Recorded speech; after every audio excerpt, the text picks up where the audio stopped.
Hello guys, in this tutorial you will learn how you can invite your friends and contacts on Pinterest, for example, to share your pins and boards and ideas with them. So let us guide you through it. So guys, head over to Pinterest, log into your account and click into that speech bubble to the left, messages.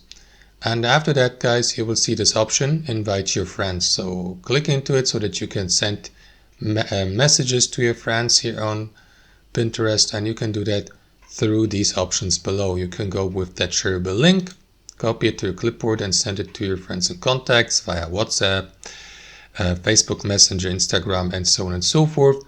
Or you may go with one of these widgets below guys, or use the email invitation if you like, and yeah, wait for your friends to accept or to approve your invitation to join you and to start sending you messages here on Pinterest and to get inspirations from your pins and boards. And that's it. Thanks for watching, and I'll see you next time.